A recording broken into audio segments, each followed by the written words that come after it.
Hi, Dr.Z. So good to see you again. I Thank you have for a having me. good topic for you today. Sorry to Okay. interrupt you there. I'm just excited because this is a topic that has come up for the summer. So I am just really excited to start asking you some questions so that I, as a parent, can do my best and have fun. Sure. So the one I have for you today are there any travel hacks for parents on how we can maintain consistent schedules while we're traveling? Wow. I don't know about other parents, but definitely I am traveling today. We are taking a cruise to Canada, 5 nights cruise, and I love traveling. And as a parent, this is something very close to my heart as well. So I'm glad that we are talking about it. I think the key thing in planning in the traveling is to have a plan in place. Put as much efforts as you can, to the starting from, the packing, including all the small, making a list, for your children, including the medications for children, for adults, whatever, you take everything need to be write it down. Don't trust on your brain Mhm. during the vacation. It's a stressful time. So allow yourself, to make list and make sure everything is packed.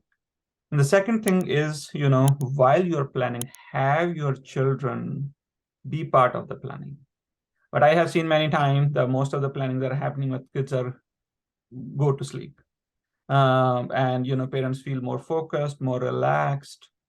But that may mean that you may do things that children may find it more surprising. So do it together. Give them, some that this is something you are planning to do. What are their thoughts to it? And so that they can feel part of it. And the Mhm. third thing is, I would say, create a home away from home, which means maintain a good sleep schedule as much as you can. I mean, unless there is a big time zone difference. Establish, some of the rules and boundaries around screen time, around meal time, around, uh, what words they can use. So just remind them those boundaries so as consistent as you can, and also have some balanced in terms of the activities, some fun activities, some physical activities. Again, involve them as well, rather than you deciding this is a very healthy activity for my child, but if your child doesn't enjoy it, that may Mhm. be really healthy but not enjoyable. So keep the enjoyment the key piece to it. Mhm. Now that's so important. The enjoyment is the reason we're taking the travel to begin with. Mhm. And I think that that segues into another question that popped up for me is how can we find the balance between wanting to do it all and explore and all the activities and the attractions and busy, busy, busy, go, go, go, because we're in a new place with the need to provide some downtime and rest for our children and probably ourselves. That is true because you may have heard this common phrase that parents say, "Oh, we need a vacation after a family vacation." Yeah. And I have seen that parents, yes, parents are busy, and they may love work, they may love long working hours, and vacation is not something that they have to do it. As a human, we all need to have, some family time, some quality time. So many times parents I have seen, they are just doing it, just they don't value it as much as the work, how much they feel good about it. So what one thing I would say is, just take it as a priority and also feel good, that this is something you're not doing it for your children, but also for yourself. And if Mhm. it is a week-long vacation, try to have, a half day or a day downtime. Many times I have seen parents, especially when they go to Disney World, every day one theme park. And, and then, when they are done, there are so many activities. So what I would say is have some downtime, and it's okay to have, it's not wastage of money, that if you Mhm. are not going to so much fun places every day, but that will allow you to relax. That will, because the traveling involved with a lot of walking, lot of unpredictability, lot of changes in the Mhm. sleep. Kids may not have their own room, so not the sleep. So this it comes a lot, especially on the parent, and it adds a lot of stress to them. So it's okay to have some downtime, and you don't have to feel shame, or you don't have to feel guilt, or you don't need to apologize with your children. Mhm. Have all those things set up front so everyone is aware of it. Yeah, that's really, really good. Good. I'm just sitting here processing and thinking, wow, I wish I'd had that sort of mentality when I traveled with my children when they were younger. But I mean, we could still do that now. It still True, applies, true. which, to me, I often wonder, how can I encourage flexibility and adaptability in my children, period, but even more so when we're traveling? No, no, I'm glad you asked that question because parents don't realize it. Because most of them have busy schedule when they are planning all those things, and they don't realize it how much it's adding stress. Because that mean is after work, after all their routine activities, they are adding extra hours to make all those things happen. And sometime I have seen parents, they, especially if they have young children, they may expect the kids may appreciate what how much time, Yes. money they have put, or they may be grateful. But we all know, that they are too young to have that kind of sophisticated feelings. And Hmm. I have seen parents get, frustrated if they are seeing the child, at the airport running around, or fighting with each other, or screaming, or doing things that maybe not what the plan was. And I have seen parents telling, saying this statement: you are so spoiled, you are not appreciative, you are grateful, you don't realize it, how much money I have put, how much sacrifice I have done, I have this important project, my parents have not taken to all these things. So Mhm. all those are genuine. You are feeling angry genuinely because you have put all those things. But one thing I remind our audience is, when we are in that moment, I want to remind, don't react from your lower part of the brain, the part of the brain which is fight and flight.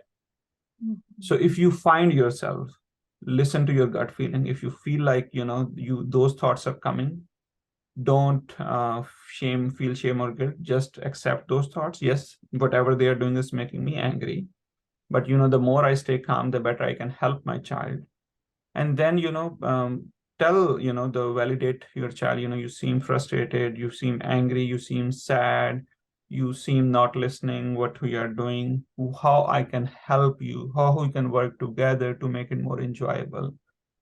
And then come up with some strategies. We should not do that. So following those, reminding yourselves to stay calm rather than saying you should not do this, who talked about it, listen, I will Mhm. take away these things, I will not buy those things, the visit to that theme park is canceled. Rather than using those threatening, which trigger their lower part as well, reminding yourself, staying calm, validating feeling, collaboratively explore, and coming up with some suggestion. And this is the way we are role modeling for our children. We are being flexible.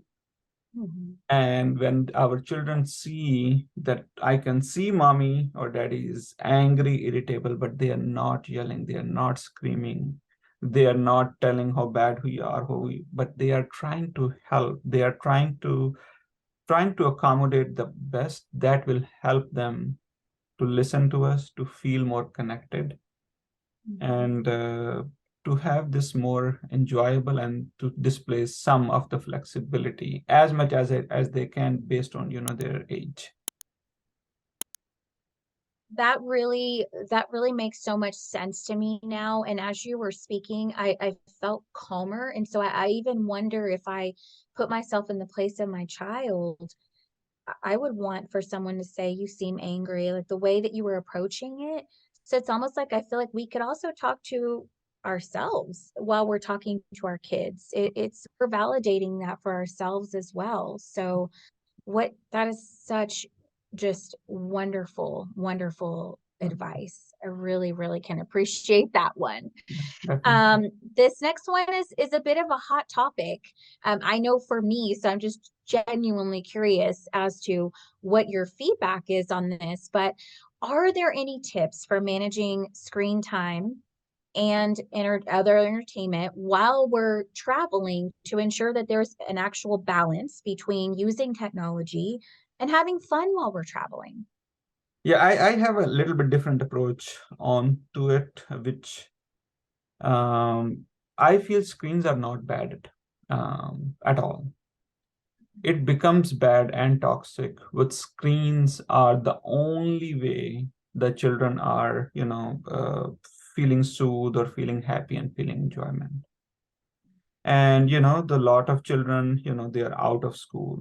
They don't have their favorite toys. They don't have a lot of things that they are used to. They are 6 or 8 hours long drive or the airplane ride, travel to the airport, sleep schedule, food. So there are so many factors. So if you want to use, something, if you want to use, something to help them calm down for a moment, it's okay to do that. Because these are allowing yourself that these are stressful time. And yes, they may use it, but I have scheduled, and I am intentionally using I have scheduled because you are appreciating, because when you see your children's watching screen, it creates shame and guilt that maybe Mhm. I'm just doing it myself so that I have peace of mind. But remind yourself, yes, it's okay to have peace of mind. There's nothing wrong into it. And I have scheduled 6 or 7 hours of all those activities, and Mhm. if they are using it, that's okay. But there are so many. So as long as they have a lot of good offline activities, creative activities, fun activities, physical activities, it's okay to have more than what they used to at home screen time, because they don't have their favorite things. And you're also very exhausted. And you have put so many efforts to have a lot of other activities. Mhm. Yeah, wow.